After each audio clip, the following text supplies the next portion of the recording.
Rogan Experience. The Putin thing scares the shit out of me though, because he's Bro, what is he wearing, dude? What are you wearing, Joe?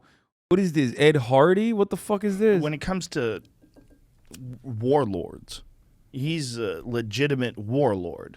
Yeah. Who is in charge of? I didn't know that they had more nukes than us. I hate when you guys say "says you." Like, stop it, please stop. You need to stop saying like. I can't have a conversation in my own fucking Twitch chat. Is like everyone immediately rushes to be like, dude, you got bad drip, you got bad drip, you got bad drip. I do not. Okay. I'll concede that sometimes the drip is not, excellent. Sometimes not excellent. I guess it's kind of a moot point, right? Because everybody's got everybody's got enough to kill everybody. How many times over? Yeah. Isn't it something crazy like 10 times over? Yeah, they did the math and it was in double digits. It's not good. It's not good, but look, if you step back, everybody's thinking, okay, how did this fucked up situation happen? Well, it's been building, obviously, right? I mean, how much news coverage did we have of? Well, they're adding more troops to the border with Ukraine. Wonder what they're doing. Could it be military exercises? So there was a tremendous amount of speculation leading up to what the fuck is going on, which, in a sense, points to how lacking the intelligence is on Putin. So this guy is ex-CIA. Can he beat up a chimp? Ethan says he could take one. Ethan is out of his fucking mind if he thinks he can take a chimp. I'm 6'4". Okay, I've been in a lot of fights. I've gotten my ass beat many times, and I've beat ass many times. I'm going to tell you something right now. No fucking shot would I be able to beat a chimp. A chimp will fucking destroy you because every human being ultimately has to work against a very human condition of like holding back when you're fighting someone. Okay? A chimpanzee does not have that. They'll rip your fucking eyes out of its socket. They'll rip your eyes out. They'll rip your fucking nose. Like they'll go directly for your face with their teeth and rip your fucking eyes and your nose and your ears, and they will leave you permanently scarred for the rest of your life. They will, if you survive that attack. There's no way.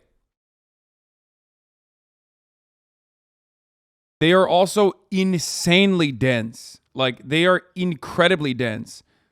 Like, they are the size of a child, but imagine, like, not like a regular child, but one of those, like, Russian kids. You know what I mean? Like, those jacked babies. Have you guys ever seen jacked babies? Like, they're just, like, it's like a baby. It's, like, 5 years old, but he's, like, fucking, like, what are you doing? Like, why is the baby doing calisthenics? That's what fucking every chimp is like. No, not Hezbollah. No, I'm not talking about Hezbollah. I'm talking about, like, actual fucking kids that are, like, jacked as fuck.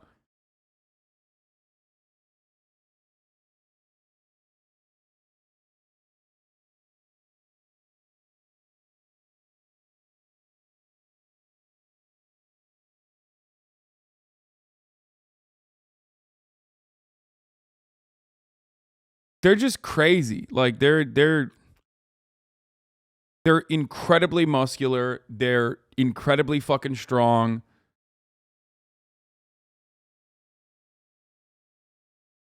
You just cannot fight a chimp. Anyway, let's get back to this. On plans and intentions, right? And that's a heavy lift, right? To come up with that sort of intel, because ideally you're going to want a human source.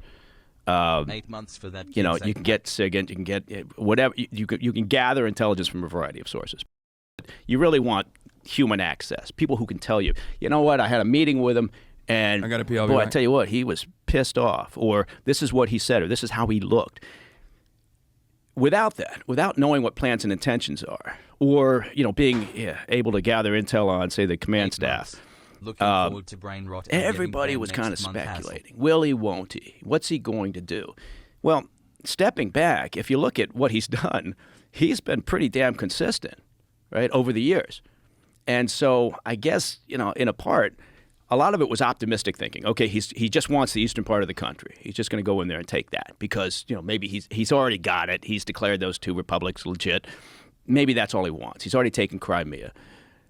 And so I think that was optimistic thinking, hoping that, the guy's not going to lose his shit and go all the way through the country. Well, that's what he's done. And in part because, again, if you look at what he did in Chechnya, if you look at what he did helping Assad in Syria, if you look at what he did annexing Crimea, if you look at Georgia, Abkhazia, South Ossetia, every step of the way, he's been following in his mind this stated desire that he's made very public over the years to rebuild his sphere of influence.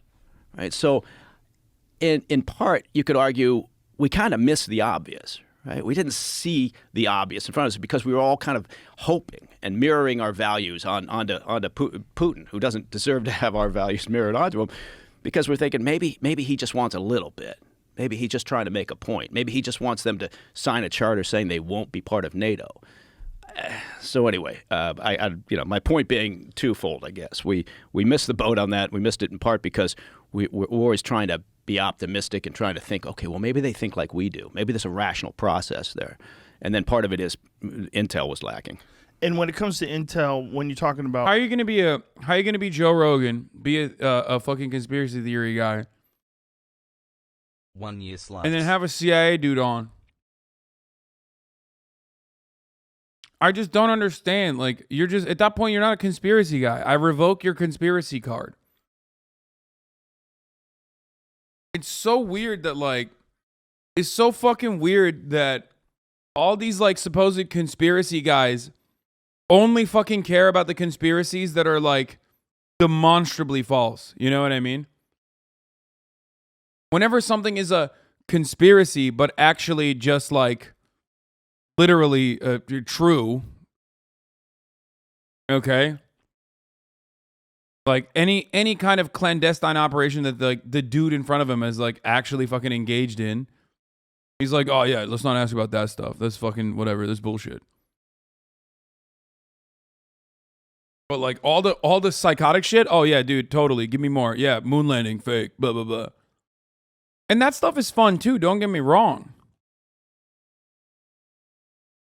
Like the moon landing is fake, and Stanley Kubrick actually shot it, and then he was invited to the Illuminati, and then he exposed the Illuminati parties, the Illuminati fuck parties, and then that's why he was like assassinated. Like, that's a cool conspiracy. Like, I like that.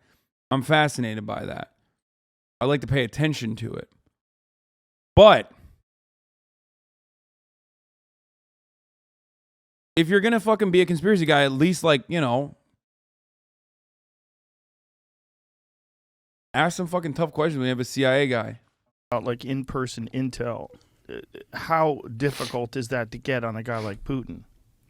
It's really tough. It's it's a very heavy lift. The higher they go up the food chain, because the smaller your pool of potential access points are, right? So, you've got some mid-level person floating around, a government office somewhere in some target country, and, maybe you've got. He's retired from the agency 22 years ago, so he's been out of the game for a long time. That doesn't matter. 22 years ago, the CIA was at its peak. Like, that's like, so he retired, as in he worked in the CIA during its most active fucking. Also, yeah, no one really retires in the CIA, but that means he worked at it during its most active fucking. One of its most active eras. Got lots of options. Okay, who do they socialize with, right? Who can I get access to? Who might, be next to them? Do they have a driver? Can I recruit the driver? There's things like that, right? It's sometimes. Wait, did you just say he retired from the CIA right before 9/11?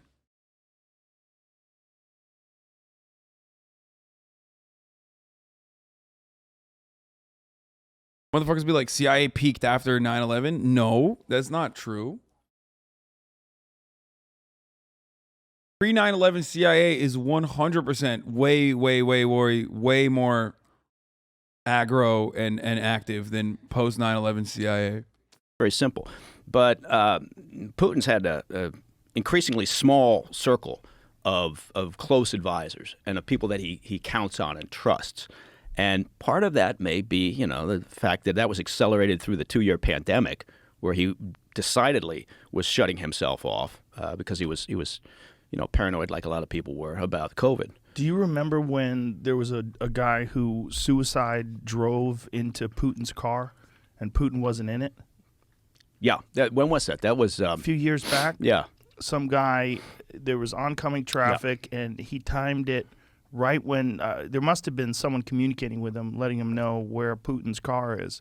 But Putin wasn't even in it. Yeah. And turned right into oncoming traffic and used his car as a weapon and killed the both of them. Yeah. I think killed the both of them. Yeah, we'll get you to look up when that was. You've seen the video, though, yeah, right? And it was a while back, though. It was 4 or 5 years, maybe? But he's... people have been talking about is he losing his shit? Is he going crazy? I don't think it's any of that, right? He gets on a table when he negotiates and talks to people. He's like 40 feet away from them. Yeah. And so and that assessment was clear during the course of the pandemic. He was isolating himself. He was being very, very cautious. But I mean, and so maybe that had something to do with it. But anyway. Point being is it's tough to. When you've got a small potential well of targets you can go after, when you're talking about recruiting somebody who's got access to a high priority target, that's probably one of the heaviest lifts we've got. How do you get how does someone get access to a driver? Do you use a girl? Is that the best way to do it? No, not really. I mean, you know what? It's because what you're looking to do. This is not to fall into spy talk and recruitment 101, but. The movies and beach books and everything will have you believe that the best way to hook somebody, to recruit somebody is blackmail or a honey trap or something.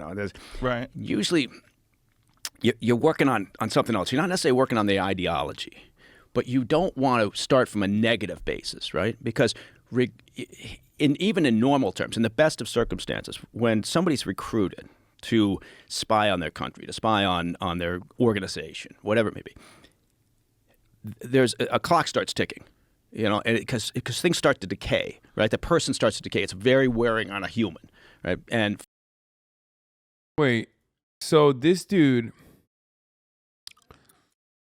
spent. First of all, he's British, so L. Okay, number one L here.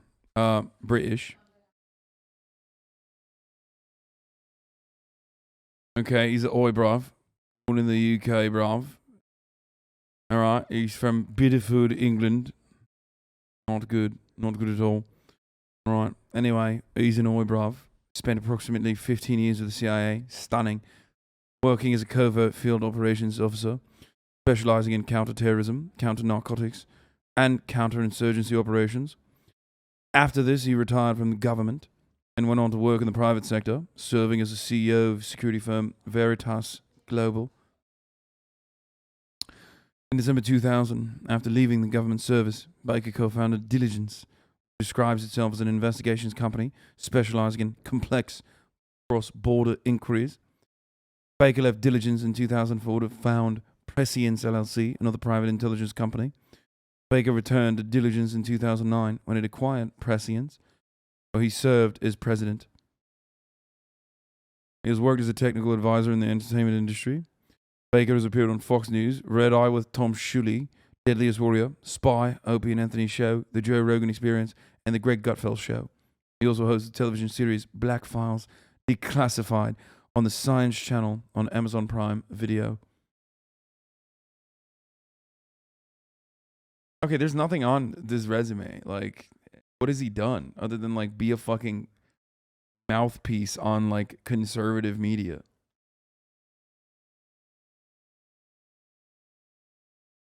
For a variety of reasons. And so that window is going to close at some point. And it may not end well. So you're trying to optimize that. And if you start from a negative perspective, right? If you've got someone cooperating with you because they're blackmailing, they're under the gun here, and they hate you and they hate what they're doing, that's not what you're looking for. You're looking for a more, and it sounds weird, but you're looking for a more positive. So how do you approach. Do that? How would you get a driver to be your buddy? Well, it's like. Okay, there's a recruitment process, a cycle that you go through, but there's no way to color balance it. Don't worry, don't do it. But you, first of all, you got to know what information you're looking for, right? And so that tasking gets set, outside the building. If you're talking, making it sound like that's not a job. No, I'm just saying that I feel like real dudes that are world breakers, I guess, usually have no Wikipedia pages, or they just don't look like they're in the CIA, like they're ambassadors or analysts or things like that. And they also don't fucking go on Joe Rogan Experience and talk about like being on the CIA. About the agency or really any intel service. Theoretically, the administration of power is setting priority tasking. So they send over this and they say, hey, we need this. This is a priority target for us, this information. So you look around and you go, okay, well, who's got access to the information? All right, you build up that world, then you figure out who might be accessible, right? Because maybe you're interested in a target here, but he never leaves the country. It's a denied area. And so then you find out who's got the access to the information, who might be accessible, why might they be minded to talk to you, can you create a scenario where you can get next to them, and then you're looking for points of leverage, right? You're really looking, and that doesn't necessarily mean you're looking to find a negative, right? You're looking for something that drives them. What makes it? Are their kids the most important thing to them, right? Do they have a kid who needs medical attention? Do they have a kid who they desperately want to send away to college, but they don't have the money? So you're looking for something like that may, again, it sounds strange because you're talking about recruiting somebody for espionage, but it's a positive rather than a negative. And that creates then a longer shelf life in a sense for that asset, if that makes sense. It does make sense, but I would imagine that when you're dealing with someone like, say, Kim Jong-un or Putin or some dictator, like they have to be prepared for things like this.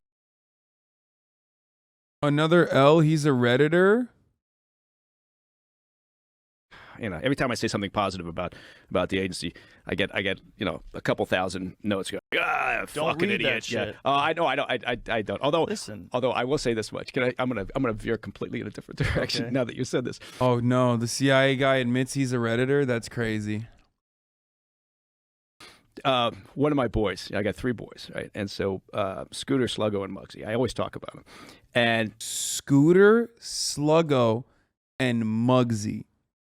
His boys are like probably around my age, right? Like 60. So his boys are like around my age, Scooter, Sluggo, and Muggsy. Scooter, the oldest one, came to me. He says, I found this funny fucking thread in some, Reddit or something like that, where there's this whole bunch talking about the boys and what their names are. Oh, boy. Right? And so I actually wrote down some of them. Dude, oh my God. Soy, Reddit, soy. So the Reddit is CIA. Okay, got it. So the CIA is active on Reddit. Got it. Now we know, boys. We have confirmation. And they're just speculation. And people are saying, no, that's not their names. So They I think have fake names. Well, that's what they're saying. I mean, they're saying, so instead of Scooter, Sluggo, and Muggsy, I've got Scooter, Bozo, and Fucko. That wasn't it. Somebody thought it was Pooper, Bunghole, and Skidmark. That's not it.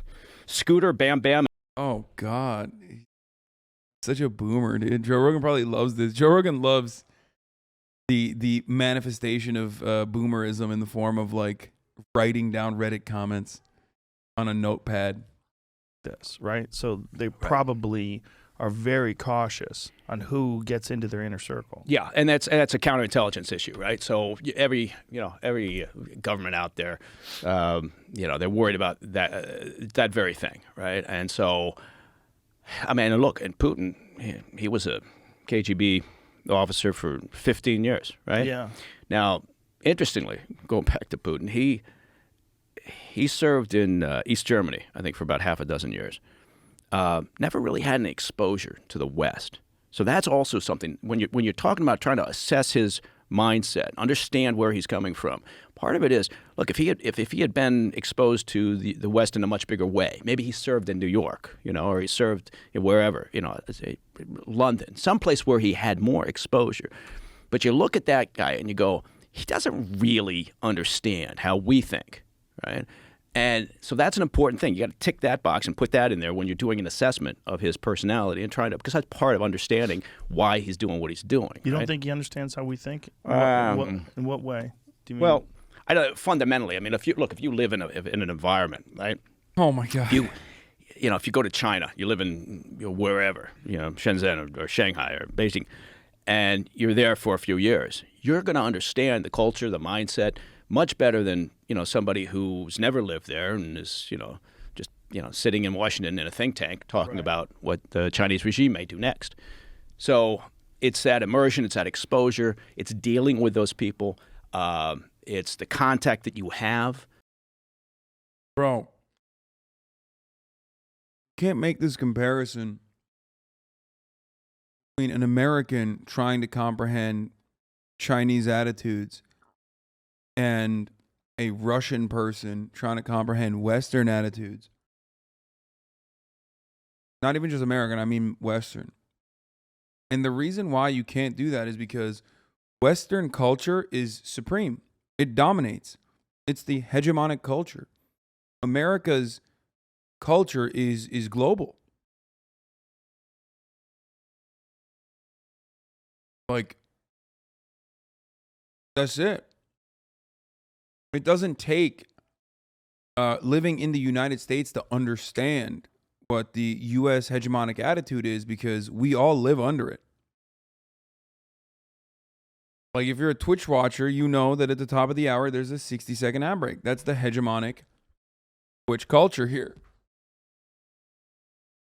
Okay? And if you no longer want to see those ads, that's bullshit. American culture is not global. Yeah, you're right. What would I know? After all, I live in California, and it's one of the largest global exports that America has. The industry, part of the industry that is like so profoundly important to this state is, literally one of the most significant cultural exports.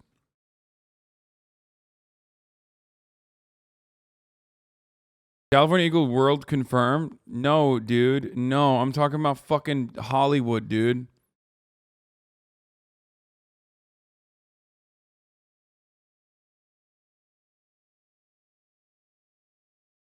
California is so out of touch with the rest of America. Oh my God. Oh my God. Oh my God. Listen, Haley Bravado. I'm sorry that the only thing coming out of Wyoming is fucking cow farts, okay?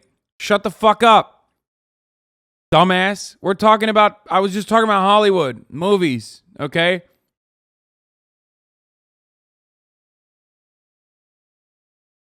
Moo, motherfucker.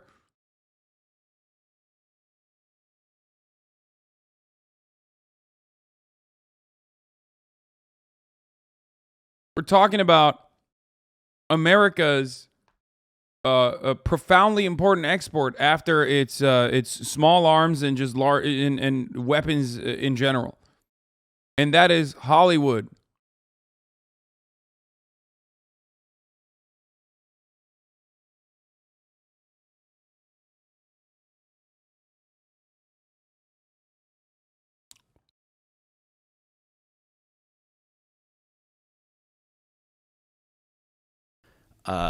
Look, I'm old enough that I remember we when the wall started to fall, when the Soviet Union was collapsing. From our perspective, right, as a government, as an intel service, right, we saw that as an opportunity. There's chaos there, right? And what did you have? You had intel officers like Putin, right, KGB, GRU officers who saw their world collapsing around them because at the time, before the Soviet Union collapsed, they were living the good life, right? They were the elite in a sense, right? They were pampered. Their kids were going to get the best education. They were set for life. Their kids were set for life. All of a sudden, the Soviet Union starts going to shit, right? And you could see it. And, so what did we do? Well, we were out there busy, right, working over whatever targets we might have access to, trying to see if maybe they think, maybe there's another option here. Maybe there's an alternative. Maybe I can, save myself, my family, perhaps put aside some money by working for the other side. And that's a natural thing to do, right? Every service is going to do that if there's chaos on the other side. So I remember you could see the confusion and the humiliation, right, and the fear in some of these guys as this was happening.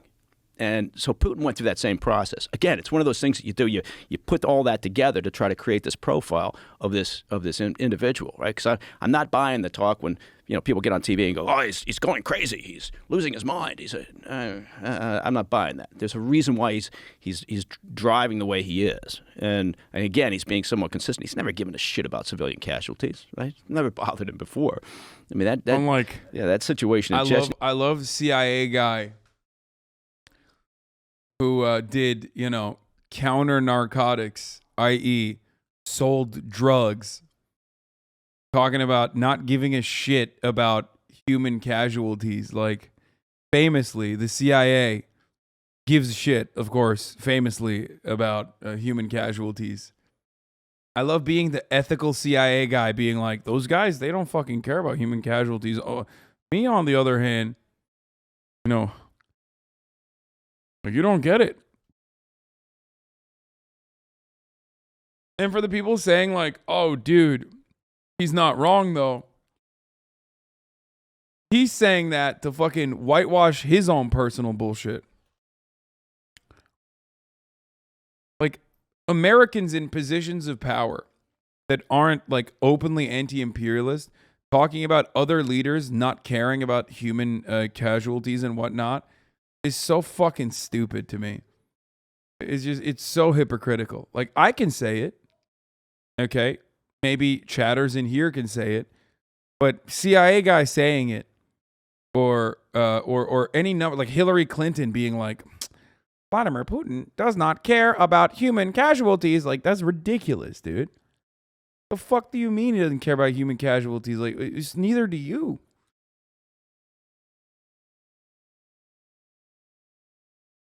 Crazy.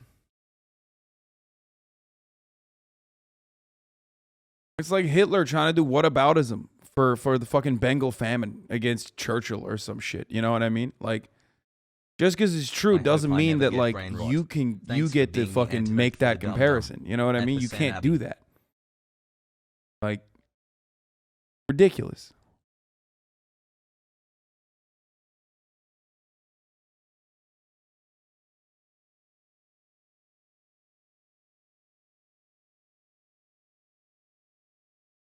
Anyway. When they went in there, right? And I mean, that was I have to argue the other side was different as well. Some of the Chechen separatists were, and some of the shit that they were pulling. But at the same time, he didn't care whether he was killing civilians or, separatists and, members of their militia and military. So I don't know. I think it's one of those things where I think with Putin, we got to be really pragmatic here. We got to understand. I don't think he's not crazy. He's not going to say, okay, I'm in a corner. I'm gonna push the button and fire off a couple of tactical nukes, right? I think what he's gotten to the point is you guys have disrespected me. This is how he thinks, right? You've disrespected me. Fuck you all. I told you I want my sphere of influence, and I don't care whether I have to break it. I'm going to have it. When you say sphere of influence, do you mean he wants to reclaim what is the former Soviet Union? Yeah, he said that. He said publicly in the past. He called the collapse of the Soviet Union the greatest tragedy of the 20th century. And he's serious about that. He means that. Right. And so he's not fucking around. And again, if we look at it, he's being consistent, right? He's being consistent over the years. He's a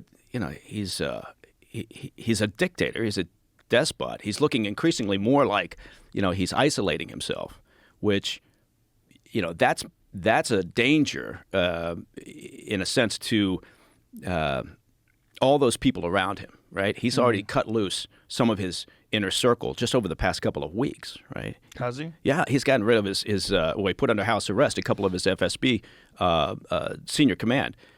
Why did he do that? The domestic service, because the intel was so bad. Because going in... Oh, because of Ukraine? Yeah, because of Ukraine. Yeah, sorry, yeah, because of Ukraine. So they went in And the assumption was, and now, again, this is where our intel is lacking. Was he given bad intel, or was he given intel and he just chose to ignore it? But it appears as if what he believed and what the top military commanders, some of whom have also been let go, or possibly reassigned. I don't think that's a good thing in Russia. This was the worst analysis. I really thought he'd at least like say some fucking, something new, something cool, something fun. Hey, the video is over now. But if you enjoyed that, why don't you like, comment, and subscribe? And if you want to see more of that, just go, well, YouTube's got it around here somewhere.